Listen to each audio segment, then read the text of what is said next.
Are you overwhelmed every time you pick up your guitar, never sure where to start and frustrated because you keep jumping between songs, exercises, YouTube videos without making any real progress? With so much conflicting advice out there, it's easy to feel lost. After 28 years of teaching and playing guitar, I found that there are 5 huge mistakes that all come from myths guitarists keep hearing, and once you know what they are, you won't fall into the same traps. So in this video, I'll walk you through each one and show you the simple practical fixes you can use straight away, so you can finally make fast, confident progress, even if you've only got a few minutes a day.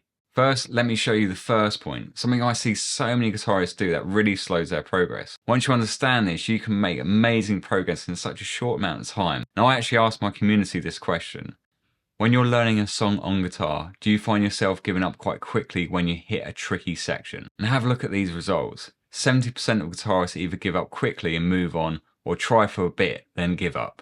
Now, I know some of you might be thinking, well, you only got 63 votes. But trust me, after teaching for 20 years, this lines up perfectly with what I see every single day with students. We used to everything being instant. You order on Amazon, you get it the next day. You order food and have it delivered within half an hour. Or you click on Netflix and binge watch a whole series immediately. We want fast results. When it comes to learning guitar, it's no wonder we get frustrated if you don't see progress even after 5 minutes of practice. And then you just give up and move on to the next thing. After years of teaching, I've seen it over and over again. Students love playing the fun, easy bits, but quietly skip the harder sections. Now I get it, nobody wants every session to feel like a struggle, but here's the thing, those tough parts are exactly where the biggest growth happens. So this is how to fix it, and if you've struggled with this before, here's what I'd recommend.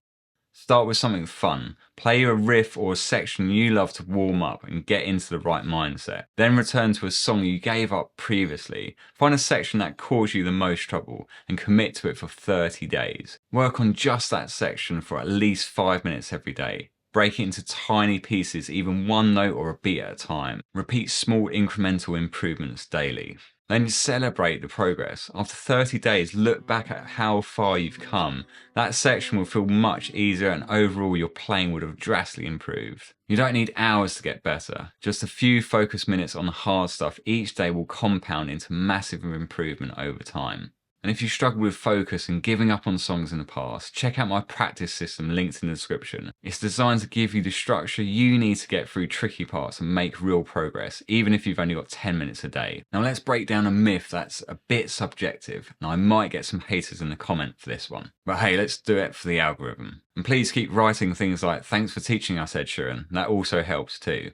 Now you've probably heard people say, just playing songs or noodling counts as practice. Let's start with playing songs. Playing songs is something every guitarist should do.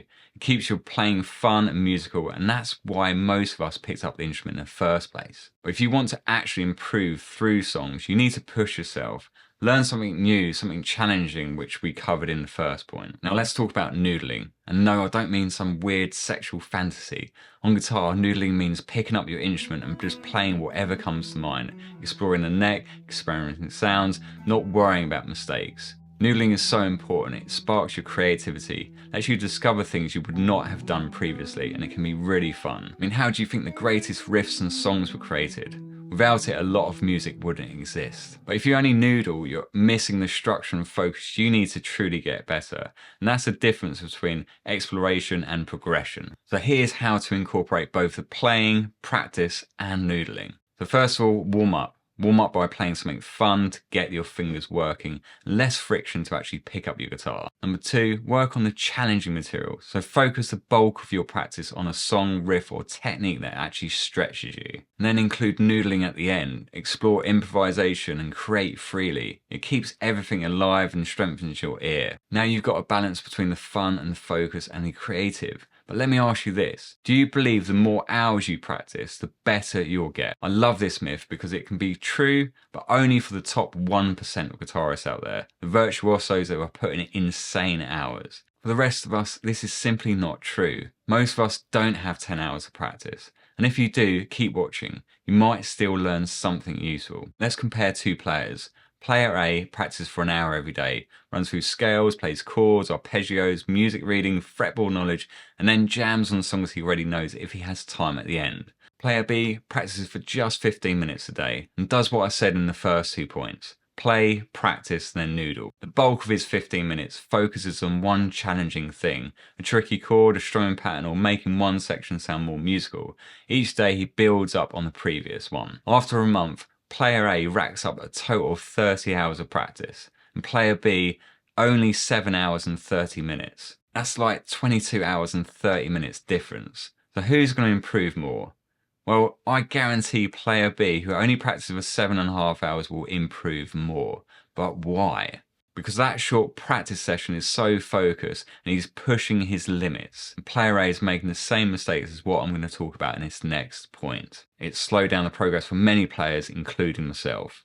Have you ever had days where it feels like you need to improve on like 100 things at once? Your brain is just going crazy trying to figure out what to do first. I have been in that situation many times and it just feels like you're being left behind. There's always more to learn, and with like YouTube and social media throwing constant advice at you, it's easy to feel completely overwhelmed. But here's the truth, you can't do everything at once. I've tried it myself. I once did the Steve Vai 10-hour guitar workout, and honestly, I didn't feel like I made much progress. Why? Because I was trying to do too much at once, like player A in that last example. In my opinion, your practice should have a core focus, which is songs. And then when you have built up that consistency, you can add in one skill at a time. That keeps your practice balanced, productive, and enjoyable. And that leads us perfectly onto the next myth. Practice only happens with the guitar in our hands. Many guitarists assume practice only counts when you're sitting down with your instrument. Seems logical, right? But if you believe that, you're missing out on so much progress you could be making without your guitar. Some days you just can't find time to sit down and play. That is completely fine. The great thing is, once you learn this, you can actually practice anywhere, on your commute, during your lunch break, or even on a quick toilet break. You don't always need your guitar in your hands to keep improving. So let me show you a simple 3-part triangle you can use anytime you don't have the guitar in your hands.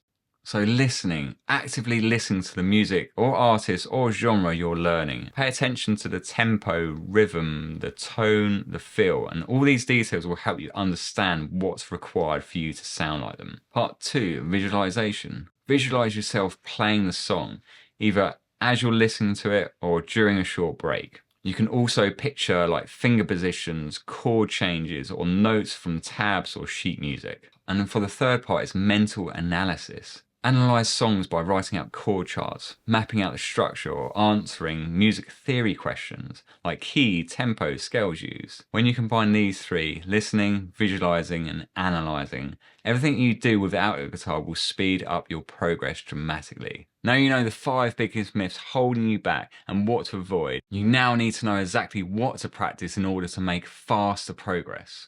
So click here and I'll walk you through the exact steps I'll take if I wanted to learn guitar as quickly as possible. See you over there.